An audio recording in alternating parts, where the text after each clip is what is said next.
ഓം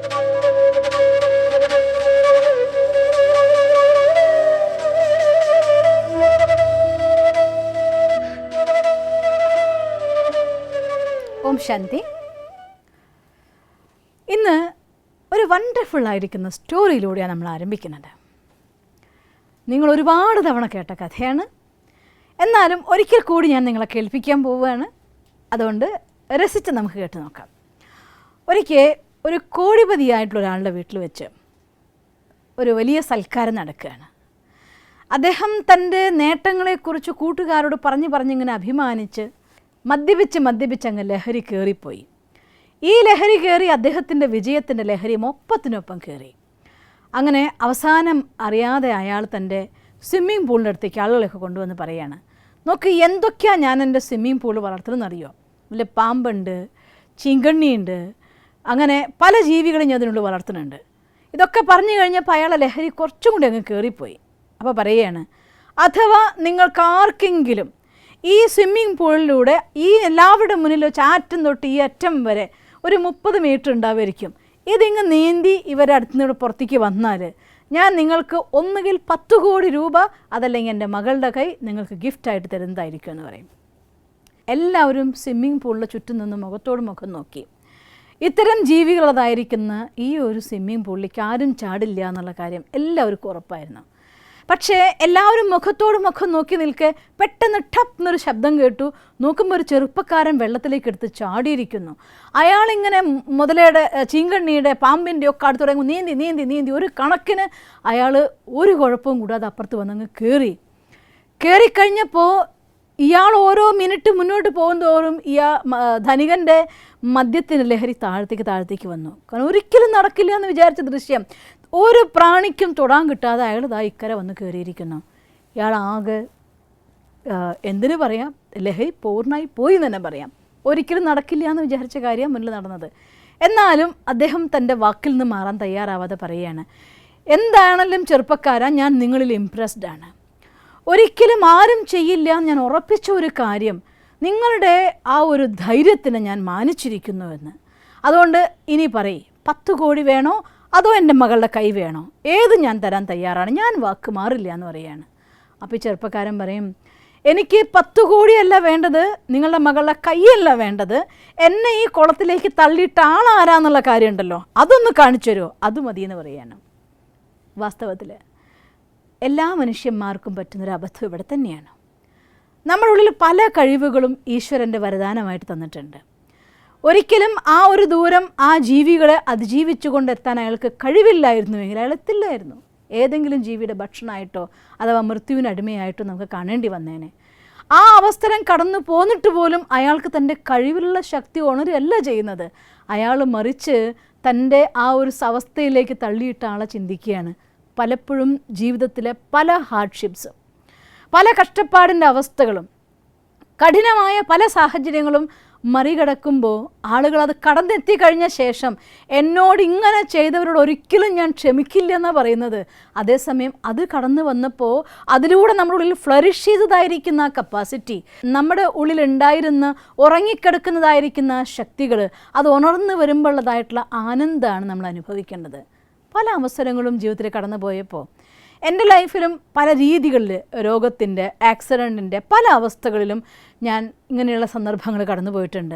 പക്ഷേ ഒരു കാര്യം, എന്തൊക്കെ അവസ്ഥകൾ എന്നൊരു പക്ഷേ ഇന്നത്തെ ഈ ട്രെയിനിങ് പ്രോഗ്രാമിൽ എനിക്ക് നിങ്ങൾക്ക് പറഞ്ഞുതരാൻ സാധിക്കില്ലായിരിക്കാം. പേഴ്സണലി നിങ്ങൾ വന്നാൽ ഞാൻ നിങ്ങൾക്ക് പറഞ്ഞു തരുന്നുണ്ട് എന്തൊക്കെ ഹാർഡ്ഷിപ്സ് ഒരു ലൈഫിൽ കടന്നു വരേണ്ടി വന്നേക്കാം. പക്ഷേ ഒരു കാര്യം, എൻ്റെ അനുഭവം, ഒരു ചൊല്ല് ഞാൻ പലപ്പോഴും ഓർക്കാറുണ്ട്, ഉർവശി ശാപം ഉപകാരം എന്ന്.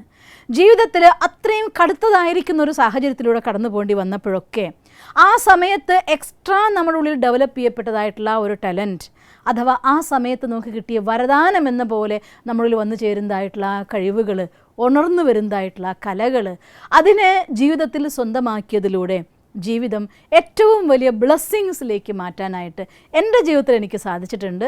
തീർച്ചയായിട്ടും അത് എൻ്റെ മാത്രമല്ല, നമ്മുടെ ഈ സമൂഹത്തിൽ ഇന്ന് വിജയിച്ച് നിൽക്കുന്ന ആരുടെ ലൈഫ് വേണമെങ്കിൽ നോക്കിക്കോളൂ, ആ ഒരു ഹാർഡ്ഷിപ്പിൻ്റെ മൊമെൻറ്റ്സിനെ ഒരു ബെസ്റ്റ് ഗിഫ്റ്റാക്കി സ്വീകരിച്ച ആളുകളൊക്കെ തന്നെ അവരുടെ ജീവിതത്തിൽ ഏറ്റവും വലിയ ഹൈറ്റ്സിലേക്ക് പോയവരാണ്.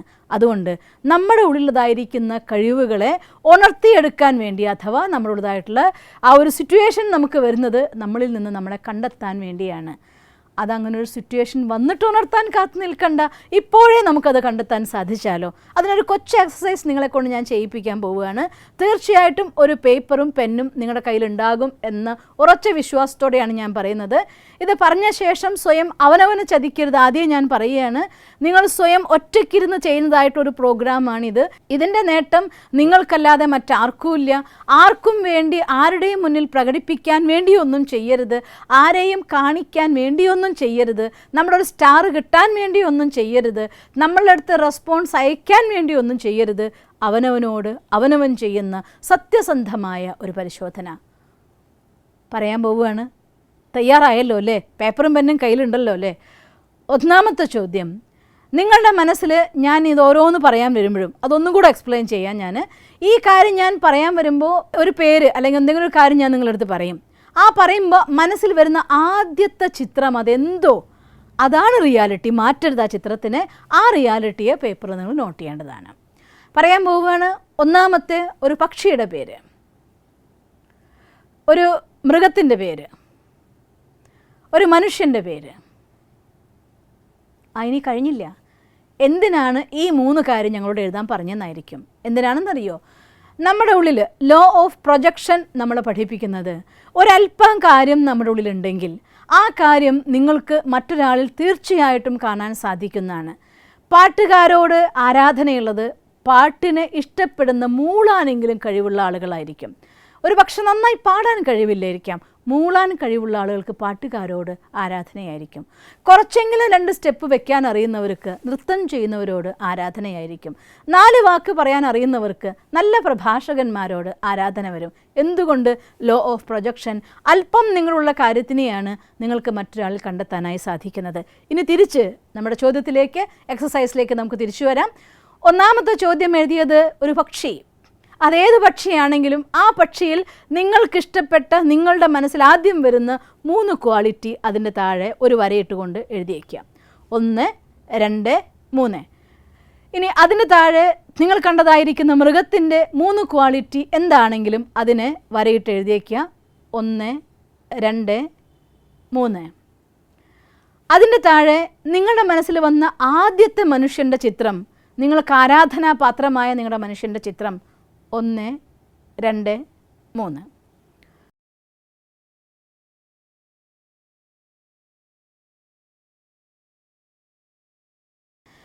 ഈ 3 ചിത്രങ്ങളിലും ഈ 3 ഗുണങ്ങളും ഒരിക്കൽ കൂടെ വായിച്ചു നോക്കിയേ.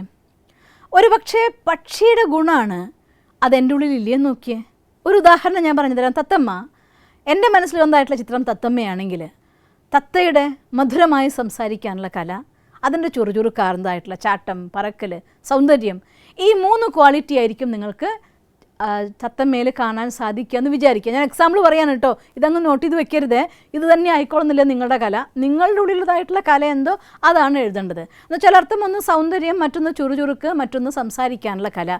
ഇത് തത്തമ്മയ്ക്ക് മാത്രമുള്ള കലയല്ല, ഇത് മനുഷ്യന്മാർക്കും ഉള്ള കലയാണ്, പല പക്ഷികൾക്കും ഉള്ളതായിട്ടുള്ള കലയാണ്. അപ്പം അതുകൊണ്ട് ഒരു മനുഷ്യന് അല്പം സംസാരിക്കാനുള്ള കലയുള്ള ഒരാളാണെങ്കിൽ അയാളുടെ മനസ്സിൽ ഒരു പക്ഷി എന്ന് പറയുമ്പോൾ ആദ്യം തത്തമ്മ വന്നേക്കാം. കാരണം അതിൻ്റെ ചുറുചുറുക്കുള്ള സംസാരം, അതിൻ്റെ ആ ഒരു മനോഭാവം, അതിൻ്റെ ഒരു പെരുമാറ്റം, ഇതൊക്കെയാണ് നമ്മൾ ആകർഷിക്കുന്നതെങ്കിൽ തീർച്ചയായിട്ടും നമ്മളിൽ ആ കല ഉള്ളത് കൊണ്ട് നമ്മളത് കണ്ടെത്തുകയാണ് ചെയ്യുന്നത്. ഒരു മൃഗം, ഫോർ എക്സാമ്പിൾ നായയാന്ന് വിചാരിക്കുക, അല്ലെങ്കിൽ സിംഹമെന്ന് വിചാരിക്കുക. സിംഹമാണെങ്കിൽ അതിൻ്റെ ആ ഒരു ഗാംഭീര്യത, അതിൻ്റെ തലയെടുപ്പ്, അതിൻ്റെ കാര്യങ്ങളോടുള്ള ധൈര്യം, ഇതായിരിക്കാം നിങ്ങളുള്ളിൽ നിങ്ങൾ കണ്ടെത്തിയ 3 ഗുണങ്ങൾ. ഇങ്ങനെ ഈ 3 വ്യക്തിയിലും, അത് മൃഗം, പക്ഷി, മനുഷ്യൻ, നമ്മൾ ആരാധിക്കുന്നതായിരിക്കുന്ന വ്യക്തിത്വം, ഈ 3-ൽ നിന്നും നിങ്ങൾ കണ്ടെത്തിയതായിട്ടുള്ള 3 ഗുണങ്ങളെടുത്ത് അതിൽ കോമൺ ഫാക്ടർ നിങ്ങൾ നോക്കിയാൽ ഒരു കാര്യം എനിക്ക് ഉറപ്പാണ്, ഇപ്പോൾ നിങ്ങൾ എഴുതിയതായിട്ടുള്ള 3 ക്വാളിറ്റീസിൽ ഏതെങ്കിലും ഒന്നെങ്കിലും ഒരു കോമൺ ഫാക്ടറായിട്ട് വന്നിട്ടുണ്ടാവും. ചിലപ്പോൾ 2 റിപ്പീറ്റ് ചെയ്യുന്നുണ്ടാവും, ചിലപ്പോൾ 3 സെയിം ആയിരിക്കാം, ചിലപ്പോൾ ഒരെണ്ണെങ്കിലും കോമൺ ആയിട്ടില്ലാത്തൊരു ഘടകം ഉണ്ടാവില്ല. ഞാനിത് പല സ്ഥലങ്ങളിലും ഈ ഒരു ഗെയിം ചെയ്യിച്ചു നോക്കിയിട്ടുണ്ട്. ഇന്ന് വരെയുള്ള എൻ്റെ അനുഭവത്തിൽ ഒരു വാല്യൂ എങ്കിലും റിപ്പീറ്റ് ചെയ്യാത്ത ആളുകളെ ഞാൻ കണ്ടിട്ടില്ല എന്നുള്ളതാണ്. അപ്പോൾ അതുകൊണ്ട് ആത്മാർത്ഥമായി ചെയ്തു നോക്കൂ. തീർച്ചയായിട്ടും നിങ്ങൾക്ക് നിങ്ങളുടെ ഉള്ളിലുള്ളതായിരിക്കുന്ന ഇനി ആ ഒരു വാല്യൂ എന്തിനാ കണ്ടെത്തിയെന്നല്ലേ, യെസ്, ഇതാണ് നിങ്ങളുടെ റിയൽ അസറ്റ്. ഇതാണ് നിങ്ങൾ ഈ ഒരു വാല്യൂവിനെ ബേസ് ചെയ്തുകൊണ്ട്, അഥവാ ധൈര്യമാണെങ്കിൽ ധൈര്യം, അതല്ല നിങ്ങളുടെ സംസാര ശൈലിയാണെങ്കിൽ അത്, അതല്ലെങ്കിൽ വിശ്വാസമാണെങ്കിൽ അത്, എനിവേ ഏത് വാല്യൂ ആണോ കോമൺ ഫാക്ടറായിട്ട് നിങ്ങൾ കണ്ടെത്തുന്നത്, ആ കോമൺ ഫാക്ടർ അത് നിങ്ങളുടെ സ്വന്തമാണ്. അതിനെ ബേസ് ചെയ്തുകൊണ്ട് ആ വാല്യൂവിനെ അഥവാ ആ സ്പെഷ്യാലിറ്റീനെ ഡെവലപ്പ് ചെയ്യുന്ന രീതിയിൽ നിങ്ങൾ ഏതൊരു ഫീൽഡ് നിങ്ങൾക്ക് വേണ്ടി തിരഞ്ഞെടുത്താലും അത് നിങ്ങൾക്ക് സ്യൂട്ടായിട്ടുള്ള ഫീൽഡാണ്. സ്റ്റെപ്പ് ബൈ സ്റ്റെപ്പായി മുന്നേറിക്കൊണ്ട് അതിൻ്റെ ഹൈറ്റ്സിലെത്താൻ നിങ്ങൾക്ക് സാധിക്കുക തന്നെ ചെയ്യും. ഇത് ഒറ്റ ട്രിപ്പിൽ നിങ്ങൾക്ക് സാധിച്ചില്ല എങ്കിൽ 3 or 4 തവണ അവരുടെ വാല്യൂസിനെ അനലൈസ് ചെയ്യൂ, നമ്മളിവിടെ കണ്ടെത്തൂ. എന്നിട്ട് നിങ്ങളുടെ റിയൽ അസറ്റ്, ഇതാണ് നമ്മുടെ സ്ട്രെങ്ത്ത്, ഇതാണ് നമ്മുടെ അസറ്റ്, അഥവാ ഇതാണ് നിങ്ങൾക്കായി ഭഗവാൻ തന്നതായിരിക്കുന്ന വരദാനം. നിങ്ങളുടെ സ്വന്തം ടാലൻറ്റ് ഡെവലപ്പ് ചെയ്യേണ്ടത് ഈ വാല്യൂവിനെ ബേസ് ചെയ്തുകൊണ്ടാണ്. എല്ലാ ജീവിതത്തിലെ നേട്ടങ്ങൾക്കും പിന്നിലുള്ളതായിരിക്കുന്ന ഡ്രൈവിംഗ് ഫോഴ്സ് നോക്കിയാൽ അത് തീർച്ചയായിട്ടും ഒരു മൂല്യമായിരിക്കും. ഗാന്ധിജിയെ അഹിംസയും സത്യവും സഹായിച്ച പോലെ, ബുദ്ധനെ അഹിംസ സഹായിച്ച പോലെ, ക്രൈസ്റ്റിനെ സ്നേഹം സഹായിച്ച പോലെ, ഗാന്ധിജിയെ സത്യം സഹായിച്ച പോലെ നമ്മുടെ ഓരോരുത്തർക്കും ഓരോ വാല്യൂ തീർച്ചയായിട്ടും ഉണ്ടായിരിക്കും. അതുകൊണ്ട് ആ വാല്യൂ കണ്ടെത്താനുള്ള ഒരു ചെറിയ ഗെയിമാണ് നമ്മളിപ്പോൾ ചെയ്തത്. അതുകൊണ്ട് ഈ ഗെയിമിൻ്റെ ആധാരത്തിൽ നിങ്ങൾക്ക് കിട്ടിയതായിട്ടുള്ള വാല്യൂവിനെ ബേസ് ചെയ്തുകൊണ്ട് ആ വാല്യൂവിൻ്റെ ആധാരത്തിൽ നിങ്ങൾക്ക് എന്ത് സ്പെഷ്യാലിറ്റി നിങ്ങൾ ഡെവലപ്പ് ചെയ്യാമോ, ഏത് ഫീൽഡ് നിങ്ങൾക്ക് സെലക്ട് ചെയ്യാമോ അത് തീർച്ചയായിട്ടും സെലക്ട് ചെയ്യാം. അത് നിങ്ങൾക്കുള്ളതാണ്. അതിൽ നിങ്ങൾ സക്സസ് ആവും എന്നുള്ള കാര്യത്തിൽ യാതൊരു സംശയവുമില്ല. അതുകൊണ്ട് നമ്മൾ അറിയുക എന്നതാണ് ആദ്യത്തെ ആവശ്യം. രണ്ടാമത്തെ, എൻ്റെ ഉള്ളിലുള്ളതായിരിക്കുന്ന ആ ഒരു ടാലൻറ്റ് എന്താണ്, ആ ഒരു സ്പെഷ്യാലിറ്റി എന്താണ്, എൻ്റെ വരദാനം എന്തെന്ന് മനസ്സിലാക്കിയാൽ മാത്രം പോരാ, അതിന് നമുക്ക് പൂർണ്ണമായിരിക്കുന്ന വിശ്വാസം അതുകൂടി അത്യാവശ്യമാണ്. അത് പറഞ്ഞപ്പോൾ ഞാനൊരു കൊച്ചു അനുഭവം ഓർത്ത് പോവുകയാണ്. ഒരു ചെറുപ്പക്കാരൻ ഒരു വഴിയിലൂടെ അങ്ങ് നടന്നു പോകുന്ന സമയത്ത് അയാൾ കാണുന്നു വഴിയോരത്ത് 2-3 ആളുകൾ നിന്നുകൊണ്ട് ഒരു ബിൽഡിംഗ് എന്തോ കെട്ടി ഉയർത്തുന്നുണ്ട്. അയാളുടെ മനസ്സിലൊരു ക്യൂരിയോസിറ്റി, എന്താണ് അവർ ചെയ്യുന്നത് അറിയാൻ വേണ്ടി. നല്ല പൊള്ളുന്ന വെയിലാണ്. സൂര്യൻ, നമ്മൾ പറയില്ലേ മീനമാസത്തിലെ സൂര്യൻ എന്ന പോലെ സൂര്യൻ കത്തിജ്വലിച്ച് നിൽക്കുകയാണ്. ആ സൂര്യൻ്റെ താഴെയുള്ള ചൂടിൽ നിന്ന് പണിയാണ്. ഒന്നാമത്തെ ആളെടുത്തിട്ട് അയാൾ ചോദിക്കുകയാണ്, ഈ മീനമാസത്തിലെ ചൂടിൽ എന്തൊരു ചൂടാ, എന്തിനാ ഇങ്ങനെ കഷ്ടപ്പെടുന്നേ, കുറച്ച് വിശ്രമിച്ചൂടെ? എന്ത് ചെയ്യാനാ മോനെ, ആകെ അറിയുന്നൊരു പണി ഇതാണ്. കഞ്ഞി കൊടുക്കണ്ടേ, എൻ്റെ വീട്ടുകാരെ നോക്കാണ്ടിരിക്കാൻ പറ്റുമോ എനിക്ക്? ദിവസം 400 രൂപ കിട്ടുന്ന പണിയാ. എന്തു തന്നെയാണെങ്കിലും ഇതുകൊണ്ട് എൻ്റെ കുടുംബം സ്വസ്ഥമായിട്ട് പോകുന്നുണ്ട്. വിശ്രമിക്കൊന്നും വേണ്ട മോനെ, ഇങ്ങനെ അങ്ങ് പോയി കിട്ടിയാൽ മതി. ഞാനിത് കഷ്ടപ്പെടുകയെന്നോ, എന്തൊരു സന്തോഷമാണെന്നറിയോ. ഈ ഓരോ കട്ട കെട്ടുമ്പോഴും ഞാൻ കാണുന്നത് ഇവിടെ വന്ന് പ്രാർത്ഥിക്കുന്ന ആൾക്കാരെ മനസ്സിൻ്റെ ആ ഒരു സുഖം, ആ ഒരു സന്തോഷം. എന്താ നല്ല കാര്യം നടക്കുന്നത്. അങ്ങനെ 3 ആളും 3 ഉത്തരങ്ങൾ പറഞ്ഞു. പക്ഷേ ഇവിടെ തന്നെയാണ് നമ്മുടെ കാഴ്ചപ്പാടിൽ നമ്മൾ മാറ്റം വരുത്തേണ്ടത്. നമുക്ക് ഈശ്വരൻ്റെ അനുഗ്രഹമായി കിട്ടിയ കല അഥവാ വരദാനം അഥവാ സ്പെഷ്യാലിറ്റി, ആ സ്പെഷ്യാലിറ്റീനെ ഹാപ്പിലി ഒക്യുപ്പൈ ചെയ്യത്തക്ക രീതിയിൽ ഏതൊരു ഫീൽഡിൽ പോകുമ്പോഴും സന്തോഷത്തോടു കൂടി എന്നെക്കൊണ്ട് ഇത് സാധിക്കുമെന്നും, 3ാമത്തെ ആളുടെ കാഴ്ചപ്പാട് പോലെ ഞാൻ ചെയ്യുന്ന കർമ്മത്തിൻ്റെ ഫൈനലായിരിക്കുന്ന ഏത് ഹൈറ്റ്സിൽ വരെ ഞാൻ എത്തും. ഇന്ന് രാത്രി ഉറക്കമൊഴിയാതെ ഞാൻ പഠിക്കുന്നെങ്കിൽ നാളെ ഞാൻ ആ ഇരിക്കാൻ പോകുന്ന ചെയറിൻ്റെ സുഖം ഇപ്പം എനിക്ക് അനുഭവിക്കാൻ കഴിയുമെങ്കിൽ ഈ ഹാർഡ്ഷിപ്പ് ഒരു ഹാർഡ്ഷിപ്പാവില്ല നമുക്ക്. ഇത് എന്തൊരു സുഖമാണ് എന്ന് നമുക്ക് തോന്നിപ്പോകും. എത്ര തന്നെ കാല് കുഴഞ്ഞ് ഡാൻസ് കളിച്ച് പ്രാക്ടീസ് ചെയ്യുമ്പോഴും വാങ്ങാൻ പോകുന്ന കപ്പിൻ്റെ ഓർമ്മ നമ്മുടെ മുന്നിൽ വരികയാണെന്നുണ്ടെങ്കിൽ ആ പ്രാക്ടീസ് നമുക്ക് തരുന്ന ആനന്ദം അത് പരിധിയില്ലാത്തതാണ്. അതുകൊണ്ട് സ്വന്തം കർമ്മത്തെ സ്പെഷ്യാലിറ്റീനെ മനസ്സിലാക്കുകയും നമ്മുടെ ഉള്ളിൽ എനിക്കത് ചെയ്യാൻ പറ്റുമെന്നതായിരിക്കുന്ന വിശ്വാസവും നിരന്തരമായ പരിശ്രമവും ഇത് തന്നെയാണ് നമ്മുടെ കോൺഫിഡൻസിനെ വർദ്ധിപ്പിക്കുന്നത്. പെർഫെക്റ്റ് ആയിരിക്കുന്ന പഠിച്ച ഒരു വിദ്യാർത്ഥി പരീക്ഷ എഴുതാൻ പോകുമ്പോൾ ആ പരീക്ഷാ ഹാളിൽ കടക്കുമ്പോൾ നമ്മൾ അനുഭവിക്കുന്ന ഒരു ആനന്ദം വേറെയാണ്. അതേസമയം പഠിക്കാത്തൊരു കുട്ടി പരീക്ഷാ ഹാളിലേക്ക് പോകുമ്പോൾ ആ കുട്ടി അനുഭവിക്കുന്ന ടെൻഷൻ്റെ അളവും ഒന്ന് വേറെ തന്നെയാണ്. അതുകൊണ്ട് അറിഞ്ഞ് നമ്മുടെ കലയെ മനസ്സിലാക്കി, നമ്മുടെ ക്വാളിറ്റിയെ മനസ്സിലാക്കി, ആ വാല്യൂ ആകുന്ന ഡ്രൈവിംഗ് ഫോഴ്സിൻ്റെ ആധാരത്തിൽ നമ്മുടെ ഡ്രീം സെറ്റ് ചെയ്തുകൊണ്ട് നമ്മൾ മുന്നോട്ട് പോകുമ്പോൾ നമ്മുടെ കോൺഫിഡൻസ് ലെവൽ അത് നിരന്തരമായിട്ട് വർദ്ധിക്കും. എത്രത്തോളം സത്യത്തിൻ്റെ ശക്തി നമ്മുടെ ഉള്ളിലുണ്ടോ, കർമ്മം പെർഫെക്റ്റായിട്ട് നമ്മൾ ചെയ്യുന്നുണ്ട്, ധാർമ്മികമായിട്ട് ചെയ്യുന്നുണ്ട്, കർമ്മത്തെ ചെയ്യാൻ വേണ്ടി ഒരിക്കലും അധർമ്മത്തിൻ്റെ വഴി സ്വന്താക്കരുത്. അത് നമ്മുടെ കോൺഫിഡൻസ് ലെവലിനെ വല്ലാതെ കുറയ്ക്കുന്ന സാധനമാണ്.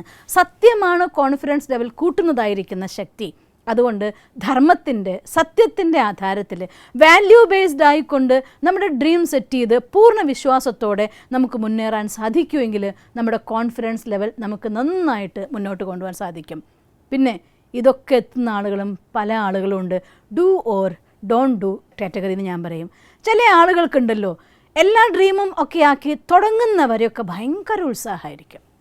തുടങ്ങിക്കഴിഞ്ഞാൽ പിന്നെ തുടങ്ങും ആ കാരണം അവിടെ മടുത്തു, ഇവിടെ മടുത്തു, ഇത് തന്നെ ബോറടിക്കുന്നു എന്നൊക്കെ. ശരിക്ക് തൻ്റെ കർമ്മത്തിൻ്റെ ലക്ഷ്യത്തെ മുന്നിൽ കാണാത്ത ആളുകൾക്കാണ് ഇത്തരത്തിലായിട്ടൊരു എഫക്റ്റ് ഉണ്ടാവുന്നത്. അതുകൊണ്ട് നമ്മൾ എല്ലാ ദിവസവും ചെയ്യേണ്ട ഒരു കോൺഫിഡൻസ് ലെവൽ വർദ്ധിപ്പിക്കാനും നമ്മുടെ ലക്ഷ്യത്തിലേക്ക് നമ്മൾ ഡ്രൈവ് ചെയ്ത് കൊണ്ടുപോയിക്കൊണ്ടിരിക്കാനും നമ്മളിതിൻ്റെ എൻഡിൽ നമ്മൾ കാണുന്നുണ്ട് നമ്മുടെ ഡ്രീം അത് വിഷ്വലൈസ് ചെയ്യേണ്ടതും അതിനെ ചാർജ് ചെയ്യേണ്ടതും എക്സ്പീരിയൻസ് ചെയ്യേണ്ടതും വളരെ അത്യാവശ്യമാണ്. ഒരു സ്പെഷ്യൽ സെഷൻ തന്നെ ഇതിൻ്റെ അവസാനത്തിന് വേണ്ടി വെച്ചിട്ടുണ്ട്. അവിടൊന്നും ഞാൻ അതിലേക്ക് പോകുന്നില്ല. അതുകൊണ്ട് അത് കണ്ടുകൊണ്ടിരിക്കുക നമുക്ക് ആ ഒരു ഫാക്ടർ ഇല്ലാതെയാവും. പിന്നെ വേറൊരു ഡോണ്ട് ഡു കാറ്റഗറി ഉണ്ട് കേട്ടോ. മീൻസ് നിങ്ങൾ എന്ത് ചെയ്യാൻ നോക്കിയാലും അതിൻ്റെ ഉള്ളിലൊക്കെ തന്നെ നിങ്ങളെ ചെയ്യിപ്പിക്കാതിരിക്കാൻ വേണ്ടി നോക്കുന്നൊരു കാറ്റഗറി. അവരെക്കുറിച്ച് നിങ്ങൾ കണ്ണടച്ചങ്ങ് മുന്നോട്ട് പോയേക്കണം. നമ്മൾ തുടക്കത്തിൽ പറഞ്ഞില്ലേ, അങ്ങനെയുള്ള ആളുകളുടെ മതിലിനെ പൊട്ടിച്ചെറിഞ്ഞുകൊണ്ട് അവരോട് ചോദിക്കുന്ന ഒരു ചോദ്യം ഞാൻ ഒന്നും കൂടി ഓർമ്മിപ്പിക്കുകയാണ്. എന്താ ചോദിക്കേണ്ടത്? എന്തുകൊണ്ട് എന്നൊരു ഉത്തരം പറയാൻ നിങ്ങൾക്കേ പറ്റാത്തുള്ളൂ, എനിക്കത് പറ്റുന്നതാണ് എന്ന ആ ഒരു ആൻസർ ഇവിടെ നമ്മൾ ഒന്നുകൂടി ഞാൻ ഓർമ്മിപ്പിക്കുകയാണ്. ആ രീതിയിൽ നമ്മുടെ ഉള്ളിലെ വിശ്വാസത്തിനെ നിലനിർത്തിക്കൊണ്ട് ചെയ്യാതിരിപ്പിക്കാൻ വേണ്ടി നിങ്ങളുടെ അടുത്ത് വരുന്ന ആളുകളെ നെവർ മൈൻഡ് ആക്കിക്കൊണ്ട് മുന്നോട്ട് പോയിക്കോളൂ. ഇനി ഒരു ഫാക്ടർ കൂടെ നമ്മൾ ചിന്തിക്കാനുണ്ട്. നമ്മുടെ ബോഡി തീർച്ചയായിട്ടും നമ്മുടെ മനസ്സിലേക്ക് ഒരു എഫക്റ്റ് ഉണ്ടാക്കുന്ന സാധനമാണ്. കുറച്ച് നേരം വളഞ്ഞുകൂടി ഇരിക്കേണ്ടി വന്നാൽ തന്നെ ഒരു മനുഷ്യന് വീർപ്പ് മുട്ടുന്നു, അസ്വസ്ഥാവും എന്നൊക്കെ പറയാറുണ്ട്. ഇരിക്കുന്ന സമയത്തുള്ള ബോഡി പോസ്ചർ നമ്മളുള്ളതായിട്ടുള്ള കോൺഫിഡൻസിനെ പ്രകടമാക്കുന്ന ഒരു സാധനമാണ്. നട്ടെല്ല് നിവർന്ന് നിങ്ങൾക്ക് ഇരിക്കാൻ സാധിക്കുമെങ്കിൽ അത് നിങ്ങളുടെ കോൺഫിഡൻസ് ലെവൽ നന്നായി കൂട്ടുന്നൊരു സാധനമാണ്.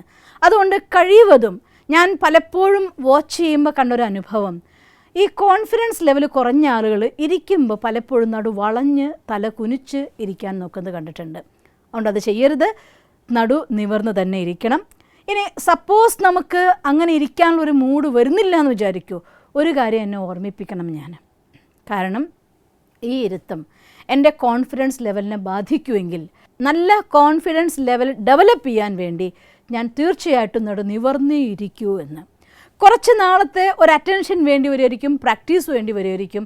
പതുക്കെ പതുക്കെ നിങ്ങൾക്ക് അതിനെ ഉയർത്താൻ സാധിക്കും. നിങ്ങൾ വേണമെങ്കിൽ പിക്ചേഴ്സ് എല്ലാവരുടെയും കിട്ടാനുണ്ടല്ലോ. സക്സസ്ഫുള്ളായിരിക്കുന്ന ഓൾമോസ്റ്റ് ഓൾ ആളുകളും അവരിയ്ക്കുന്ന സമയത്ത് നട്ടിൽ നിവർന്നിരിക്കുന്നത് നമുക്ക് കാണാൻ സാധിക്കുക. അവരുടെ കോൺസെൻട്രേഷൻ എപ്പോഴും നന്നായിരിക്കും, ശ്രദ്ധ പൂർണ്ണമായിട്ട് അവർ ചെയ്യുന്ന കാര്യത്തിലുണ്ടായിരിക്കും.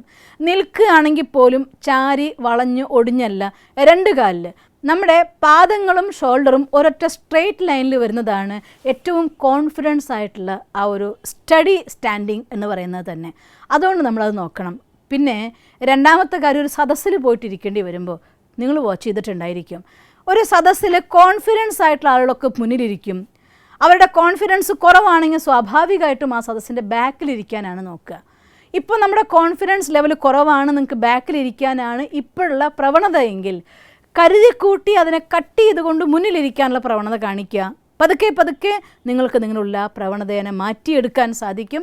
മീൻസ് ആ ഒരു പ്രവണത മാറ്റുമ്പോൾ ബോഡി എഫക്ട്സ് ദ മൈൻഡും ഉണ്ട്, മൈൻഡ് എഫക്ട്സ് ദ ബോഡിയും ഉണ്ട്.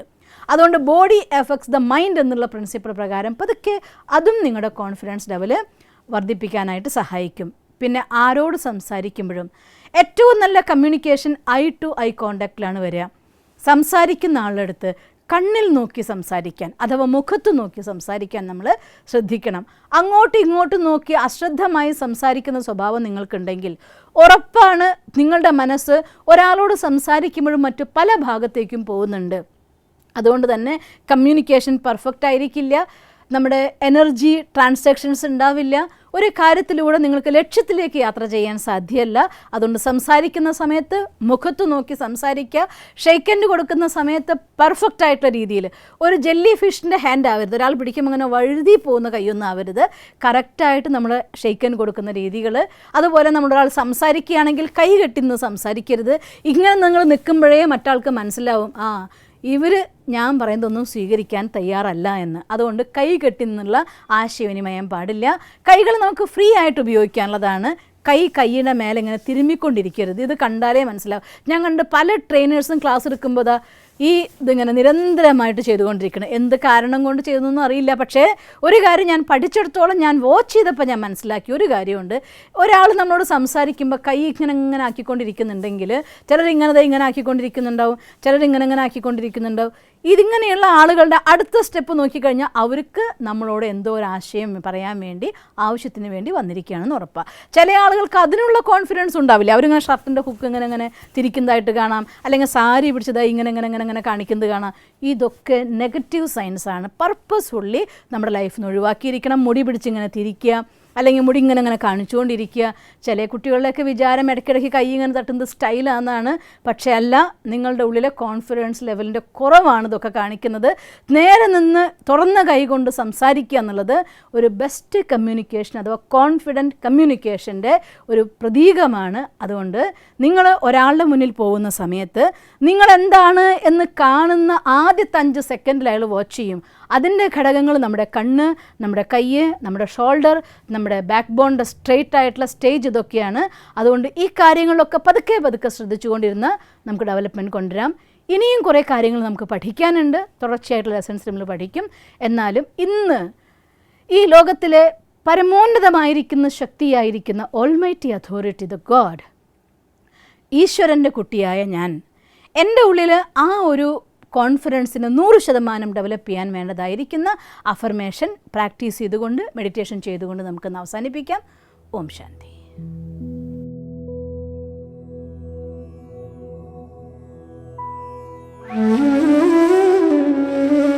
ഓം ശാന്തി. ഇന്ന് നല്ലൊരു ദിവസം നിങ്ങൾ തീർച്ചയായും ചെലവഴിക്കാൻ പോവുകയാണ്.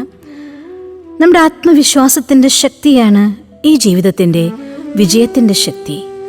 അതുകൊണ്ട് തന്നെ എത്ര കൂടുതൽ ആത്മവിശ്വാസമുണ്ടോ, സെൽഫ് എസ്റ്റീം ഉണ്ടോ, സെൽഫ് കോൺഫിഡൻസ് ഉണ്ടോ, അത് തന്നെയാണ് നമ്മുടെ വിജയത്തിൻ്റെ ആധാരമാകുന്നതും. എന്നാൽ കോൺഫിഡൻസ് എപ്പോഴാണ് നമുക്കുണ്ടാകുന്നത്? ആ സർവശക്തനായ ഭഗവാൻ എൻ്റെ എന്നറിയുമ്പോൾ, ആ സർവശക്തിവാൻ്റെ സർവശക്തികളും എൻ്റെ സ്വന്തമാണെന്ന് മനസ്സിലാക്കുമ്പോൾ, അതോരോന്നും നമ്മുടെ ഉള്ളിൽ അനുഭവം ചെയ്യുമ്പോൾ നമുക്ക് നമ്മുടെ മെഡിറ്റേഷൻ സെഷൻ ആരംഭിക്കാം. നിങ്ങളിരിക്കുന്ന മുറിയിൽ ഓർക്കുമല്ലോ, 3 ദിവസമായിട്ട് നമ്മൾ ചെയ്തുകൊണ്ടിരിക്കുന്ന ഒരു പ്രക്രിയ ഉണ്ടായിരുന്നു. പുറമത്തെ ശബ്ദമൊന്നും കേൾക്കാത്ത മെഡിറ്റേഷന് വേണ്ടി നമ്മൾ തിരഞ്ഞെടുത്ത നമ്മുടെ വീട്ടിലെ സ്ഥലം, ആ മുറിയിലേക്ക് നിങ്ങൾ വരിക. അവിടെ ഇരിക്കുക, നമ്മുടെ കസേരയിലോ അല്ലെങ്കിൽ താഴെ ചമ്രം പടിഞ്ഞിരിക്കുന്ന അവസ്ഥയിലോ, എന്തായാലും വെറും നിലത്തിരിക്കരുത്. ഒരു കുഷ്യനോ അല്ലെങ്കിൽ ഒരു ബെഡ്ഷീറ്റെങ്കിലും വിരിച്ചിട്ടുണ്ടായിരിക്കണം. നട്ടില്ല നിവർന്ന് 2 കൈകളെയും ധ്യാനമുദ്രയിൽ പിടിച്ചുകൊണ്ട് നിങ്ങളുടെ ശ്രദ്ധയെ ഒരു ബിന്ദുവിലേക്ക് ഏകാഗ്രമാക്കിക്കൊണ്ട് നടുനിവർന്നിരുന്നാലും, പതിയെ ശ്രദ്ധയെ മറ്റെല്ലാ ഭാഗത്തു നിന്നും ഉൾവലിഞ്ഞുകൊണ്ട് മുറിയിലേക്ക് മാത്രം ഏകാഗ്രമാക്കിയാലും ചില കൊച്ചു ശബ്ദങ്ങൾ കേൾക്കാം. ക്ലോക്കിലെ സൂചിയുടെ ശബ്ദം, അഥവാ മറ്റെന്തെല്ലാമോ ചെറിയ ശബ്ദങ്ങൾ. എന്നാൽ ഇവിടെ ഞാൻ എനിക്കൊപ്പം ഇരിക്കാൻ വേണ്ടിയാണ് ഇരിക്കുന്നത്. അതുകൊണ്ട് ഞാൻ എൻ്റെ ശ്രദ്ധയെ മുറിയിൽ നിന്നും മാറ്റി എൻ്റെ ശ്വാസത്തിലേക്ക് കൊണ്ടുവരികയാണ്. നന്നായി 2-3 തവണ ശ്വാസത്തെ വലിച്ചു വിട്ടാലും പതിയെ 1, 2, 3, 4, 5 ഈ രീതിയിൽ ശ്വാസത്തെ ഉള്ളിലേക്ക് വലിച്ചാലും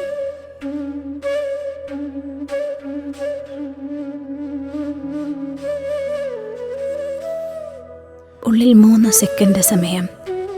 1, 2, 3. പതുക്കെ 1, 2, 3, 4, 5. പൂർണ്ണമായി ശ്വാസം പുറത്തേക്ക് വിട്ടാലും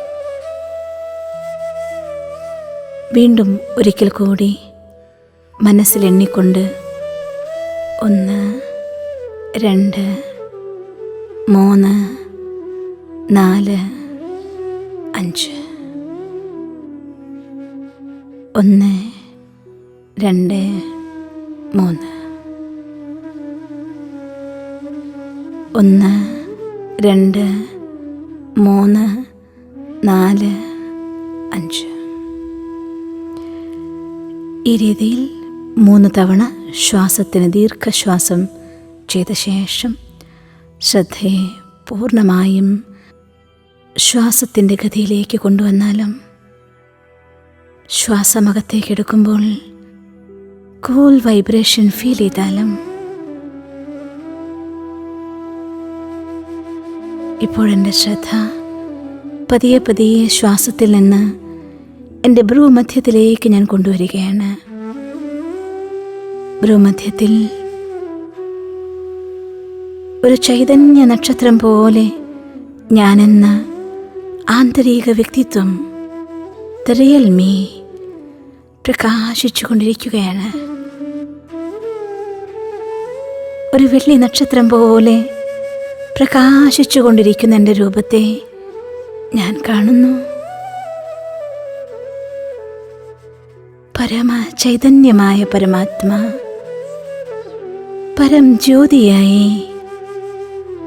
എൻ്റെ തലയ്ക്ക് മുകളിൽ പ്രത്യക്ഷനായിരിക്കുന്നു. ഈശ്വരൻ, പരമപിതാ പരമാത്മാ എൻ്റെ അച്ഛനാണ്. സർവഗുണങ്ങളുടെ സാഗരമാണ് ഈശ്വരൻ. ഞാൻ ആത്മാ, ഗുണങ്ങളുടെ സ്വരൂപമാണ്. സർവശക്തനായ ഈശ്വരൻ്റെ സന്താനമായ ഞാൻ. മാസ്റ്റർ സർവശക്തിവാനാണ്. എൻ്റെ സങ്കല്പത്തിൻ്റെ ഭാഷയിലൂടെ ആ പരമ ചൈതന്യവുമായി ഞാൻ സംസാരിക്കുകയാണ്. എൻ്റെ സമീപത്ത് വന്നതിനും തൻ്റെ സർവശക്തികളാലും ഗുണങ്ങളാലും എന്നെ അനുഗ്രഹിക്കുന്നതിനും ഹൃദയംഗമമായി ഞാൻ നന്ദി പറയുന്നു. പരം ജ്യോതിയിൽ നിന്നും വെള്ളി വെളിച്ചം പ്രകാശകിരണങ്ങളുടെ പ്രവാഹമായി എന്നിലേക്ക് ഒഴുകിയെത്തുകയാണ്.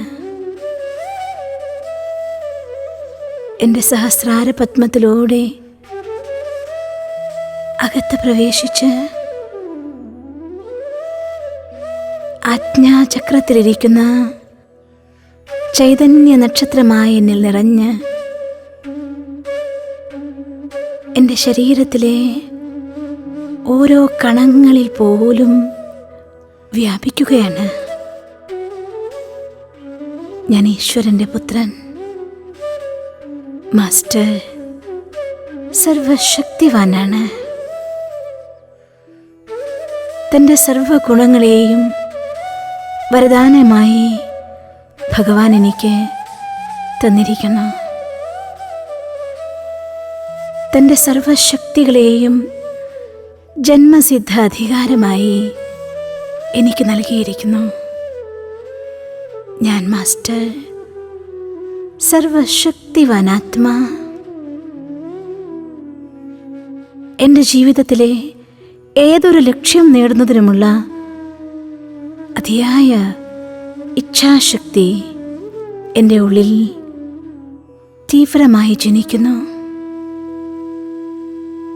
ഊർജമായി, ഊർജപ്രവാഹമായി അതിനിൽ നിറയുകയാണ്. എൻ്റെ ജീവിതത്തെ എൻ്റെ ഇച്ഛപ്രകാരമുള്ള ലക്ഷ്യത്തിലേക്ക് ഞാൻ തീർച്ചയായും നയിച്ചിരിക്കും. ഞാൻ മാസ്റ്റർ സർവശക്തിവാനാണ്. ആ പരമ ചൈതന്യത്തിൽ നിന്ന് പ്രവാഹമായി ഒഴുകി വരുന്ന ആ വെള്ളി വെളിച്ചങ്ങളുടെ അനുഗ്രഹധാരയിൽ അനുഭവം ചെയ്തുകൊണ്ട് ആനന്ദിച്ചിരുന്നാലും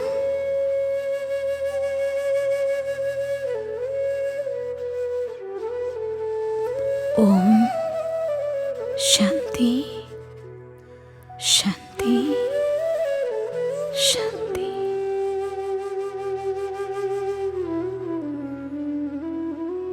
തീർച്ചയായും ഇന്നത്തെ ദിവസം ഞാൻ മാസ്റ്റർ സർവശക്തിവാനാണ്.